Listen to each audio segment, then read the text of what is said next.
Okay, it's the next day here. Welcome to our channel, 6-0 Bros. Jared's manning the camera. We got ourselves into the rear end of Whistling Dixie here, an 04 F250. You'll notice we did clean it up. I use a product called Seal. Just took a wire brush. It's not perfect, but all the rust is covered, and it's a rust converter, and it lays a primer over it. We'll get more into that during our undercoating videos. But you know, after tearing it apart, I didn't want to throw the rusty parts back on, so took the wire brush, cleaned up this piece. I don't know what this piece is called, but this is what the dust shield of the e-brake. There's 4 studs that we had to take out to remove the old dust shield. Here's the new dust shield, and we cleaned that up. So get them together, and you just put that sucker on there. You got the studs.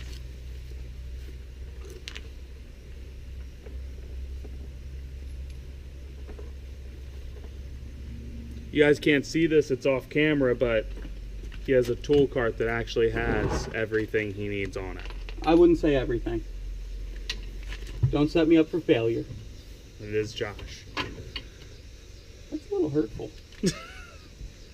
Truthful.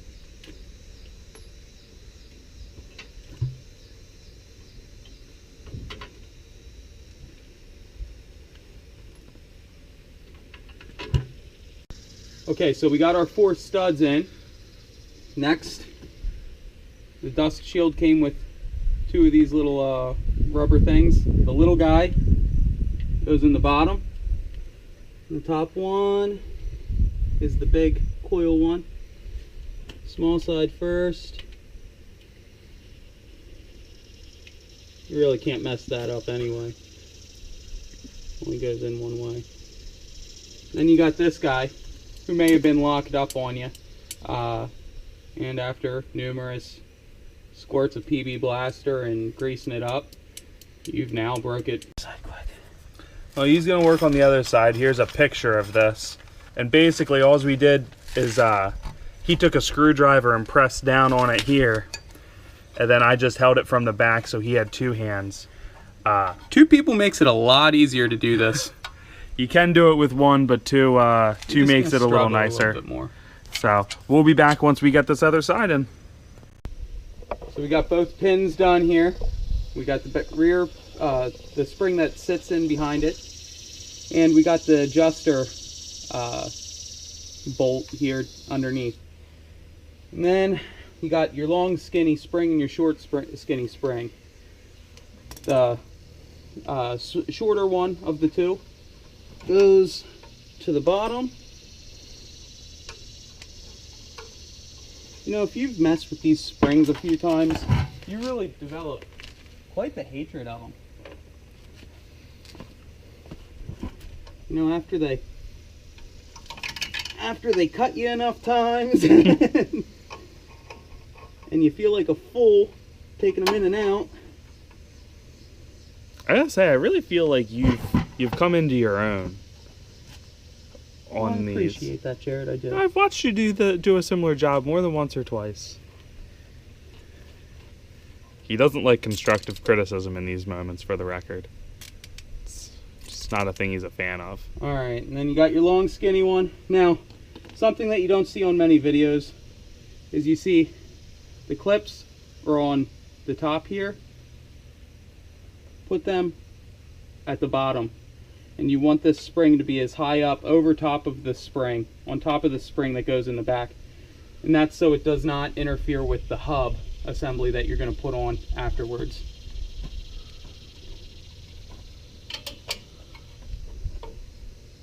Just bringing quality content to the viewers.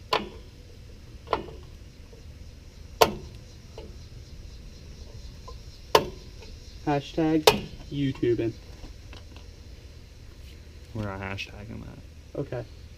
So, one thing I noticed is, who picked these colors of the springs? Because it looks like it's like straight out of like a 1970s like paint scheme. Really, you're gonna take what?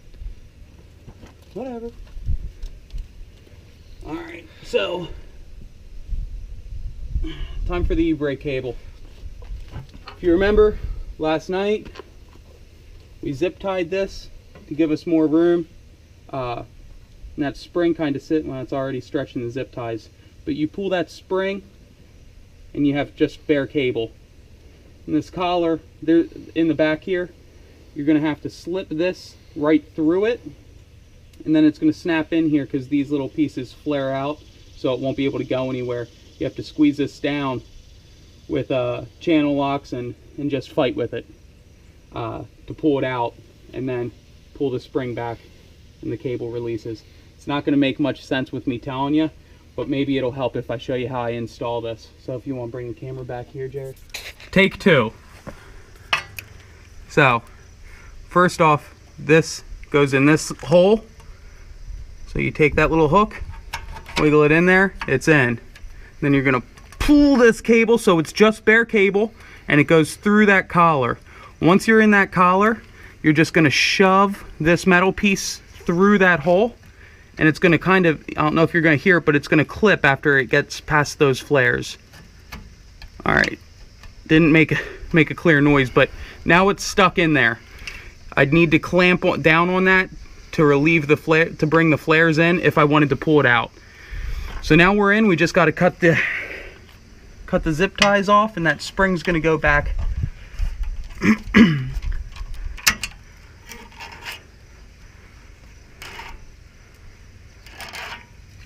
And there you have it. So then the spring's in there, cable ain't going anywhere now. Alright, so now we came back to the hub. We have the bearings out.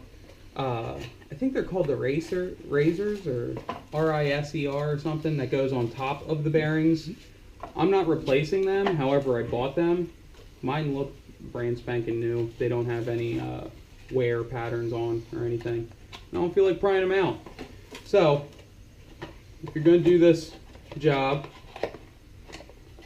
and you want to replace the risers as well as the bearings, these are the two part numbers for those two from Timken.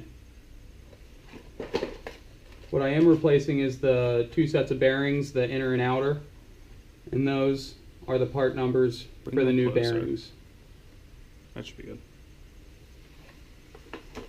I do grease the wheel bearings, so I got some high temp wheel bearing grease. I'm not great at packing, so we're not going to show that because I just make a freaking mess. And a lot of people don't necessarily say you need to because they're oil lubricated in here, but I figure a little bit of bearing, a little bit of wheel bearing grease won't hurt until they start getting oil lubricated from the fluid in the rear end. So we'll come back to you as soon as I have these all greased up and everything else. All right, so we're back. We got grease. Wheel bearing grease in our new bearings, as well as all over the place. If you want to learn how to pack wheel bearings, go somewhere else because there's people that do it very well and I do not. But the larger one here is going to be the inner bearing, and you can't mess them up, so it's very obvious.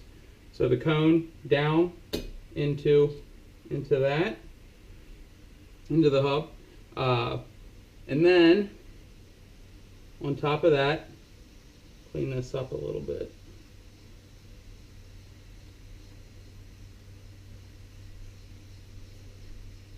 Is your oil slinger, and we tried to get new ones because on Pug 1's video he had broke one, so I'd rather just get these parts so we can do the videos in case we need them. But the dealership couldn't find them when we went to get them, so in any case I couldn't find them anywhere except for the dealership.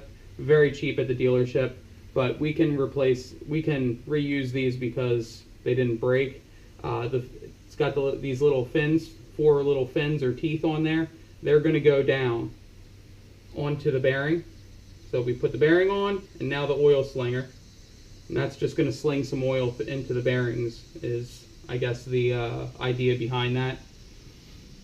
And then next, we got the seal. The new seal, the part number is right there.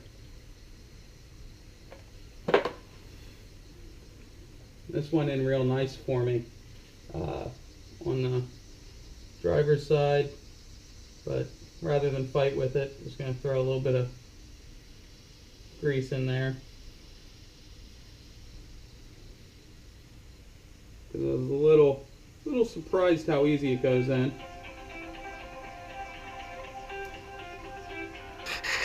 One day we'll have a video without a cell phone going off. Yeah, sorry about that. So I have to kind of keep it on me for work, so I need to be available. At the cafeteria? I'm just kidding. Alright, so let's see if it goes in nice and easy.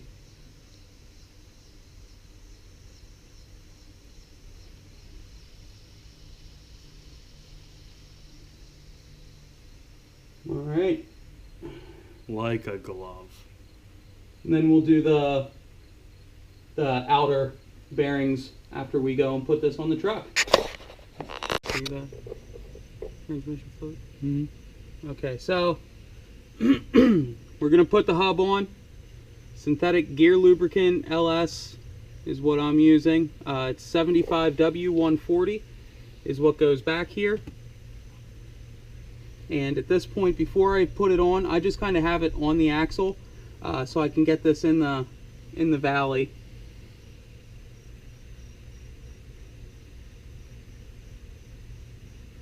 You want to have your pan ready underneath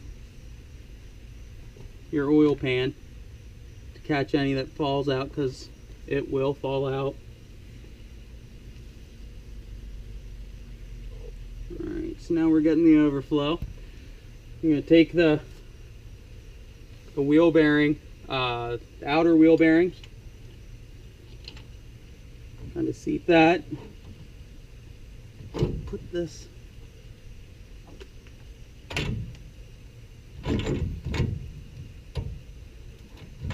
This is the frustrating part of putting this on, because you don't want more of that fluid to escape than what should, but I think we're good. So we put the wheel bearing in there. The outer wheel bearing. We have our, I think they quote an ounce, but I just squirt as much that that'll can fit in that little valley. It'll make sense when you're doing this job.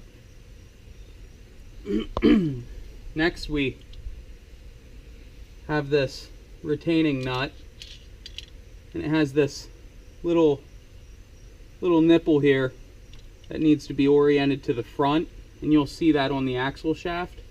On both sides it's facing the front, so you line that up, and then these threads are pretty tight, so I would recommend getting it started by hand so you don't strip anything.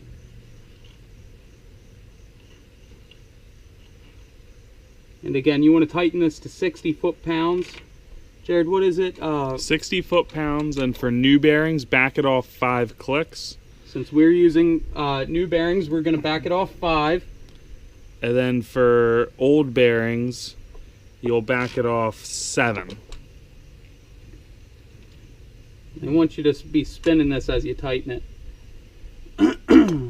Alright, so you'll notice on our special nut that socket that we had to buy for this, we had to do some metal fabricating, because I don't know what exactly happened to this, what the story is with this older truck, but it did not want to sink in there. There was an imperfection inside the axle, so we had to grind down the tool a little bit, but now it should be fine. Alright, grab your torque wrench.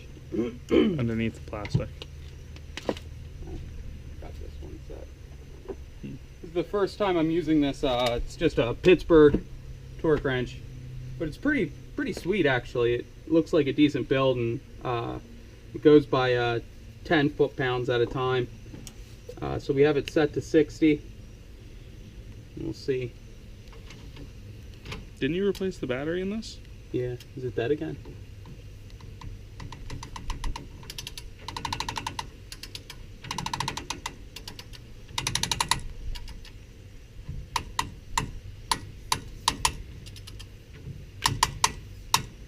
Is that the click?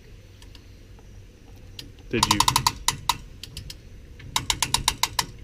You'll feel like this give, like a...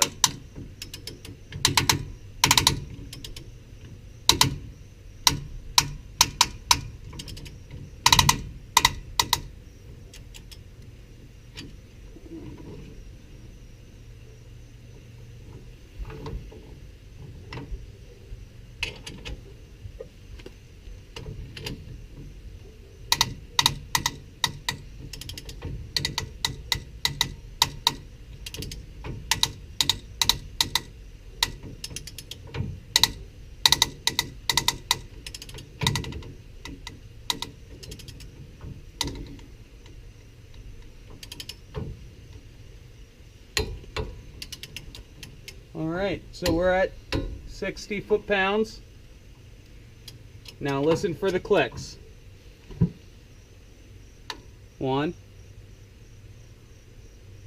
2, 3, 4, 5. You feel good about that, Jared? I don't need to feel good about it.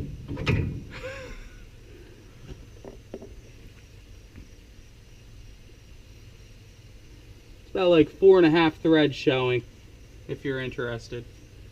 Oh crap, we weren't spinning. You're supposed to spin it as you tighten.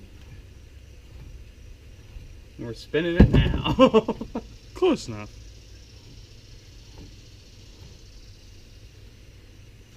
It's pretty crazy. 60 foot-pounds of torque is the only thing holding that darn thing on there. Alright. Let's go get the shaft. You want to turn it off? We got the shaft here. Slide this in. I did put a nice coating of oil on here. You never smelled something that thick. 75W. It stinks. Don't be alarmed. Alright, so we got it in there. Doesn't line up just right. You can sneak this around, line them up. Oh, and there is an O-ring here. You want to check that. I'd recommend oiling that up nice.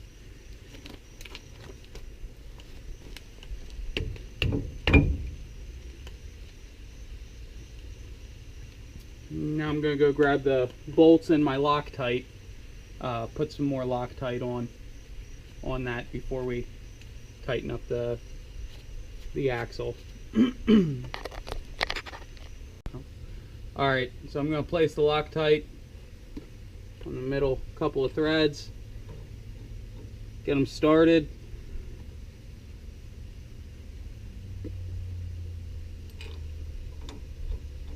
We're running out of memory on the SD card here, so we'll get back to you after we tighten all these on. Alright, so I didn't torque these or anything. I just tightened them all down in a star pattern, went all the way around, and then snugged it, made sure that it looked like we were pretty darn tight all the way around, nothing's gonna leak. So and it's time to put the rotor on.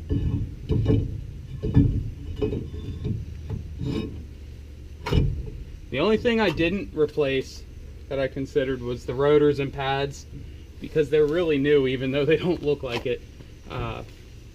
So I figure if the day comes when I gotta do brakes, I can do rotors and pads. I just don't want to do anything else back here.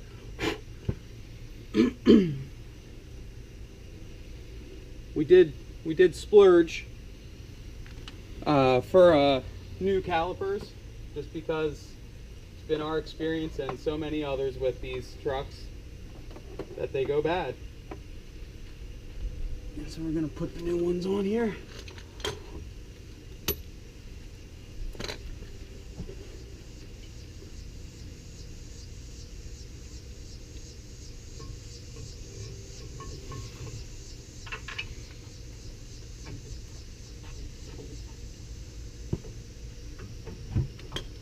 2 bolts for the brake shoe, and the same size bolts as these, so you can use your socket, your 11/16. We'll come back to you after we tighten this. Again, we're trying to make this SD card last. I do love the design on these calipers. I don't know why they're not lasting, but you just got a metal piece up top and a metal piece down below. Hardware is super easy to install. So you got your brake shoe on.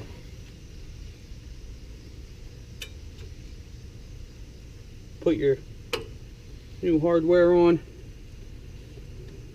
You know how we always give Andrew crap about being like a durability tester? Yeah. I feel like companies should hire you for their calipers. Why is that? I feel like you always gone through calipers. I mean, I replaced all mine, but all mine were functioning when I replaced them. It's not my fault, YouTube.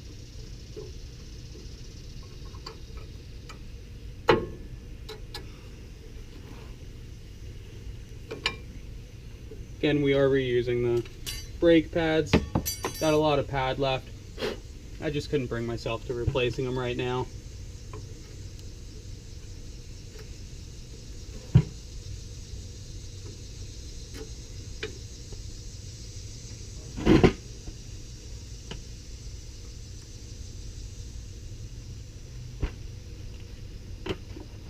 And because we all hate squeaky brakes, I'm going to throw a little lithium grease on the back side of these pads.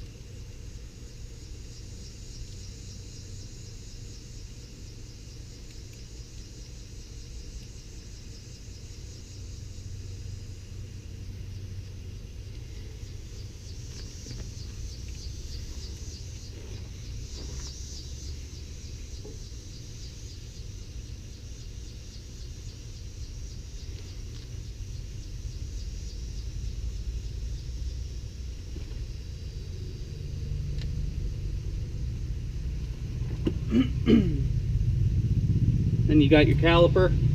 Comes with new screws. It's going to be 14 millimeter to put these on. It's a new caliper, so the piston's already pushed in. We'll come back to you after show you replacing the brake line. Alright, so it's time to take the brake line from the old caliper and place it on the new caliper. You got this little cover. That's where the brake line's going to go. Here's the bleeder valve. When I replace calipers, I just remove the bleeder valve completely, and I open up the brake fluid tank up front. So this is 10 millimeter to take the bleeder valve out. You'll notice it has a hole in the middle there. That's why it's a bleeder valve. The new one comes with a new brass bolt that is 14 millimeter. Also, it has the hole in there, and 2 brass rings, so one on either side of the brake line. This is when you need your pan underneath again, because you're going to make a mess. Some people more so than others. That would be me. He's not known for his finesse. It's really on there. So this is probably a good time to reference when I did all my brakes. I did one the hard way like this, and I did the rest with it hooked up because it's a lot easier to do when it's still on the truck.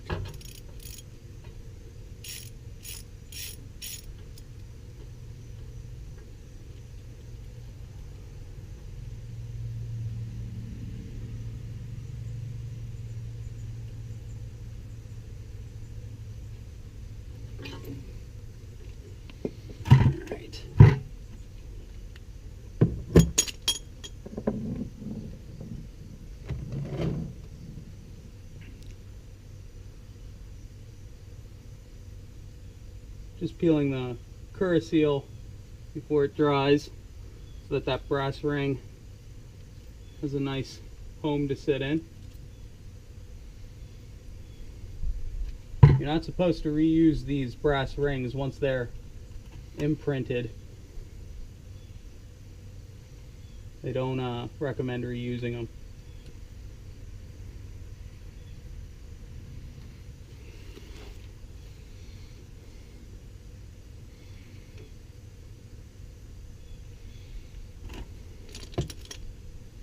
Just making a mess.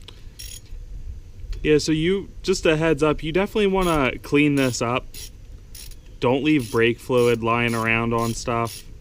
It's apparently some pretty nasty stuff will eat through things, so definitely wipe it down after you get yourself settled in here. If you leave the cap on your master cylinder or in that reservoir up there, it might help minimize some of your loss. Yeah, you want to make sure you have enough in the overflow tank or your reservoir tank for the brake fluid, because the worst thing you want to do is put more air into the system than what we already did. And that's why I took the bleeder valve out. I'm going to let that fill up on its own, and it'll start leaking out of here. So we'll get right back to you. Alright, so that took about 2 minutes. You'll see it now, it's leaking out of here, so we're going to put the bleeder valve in.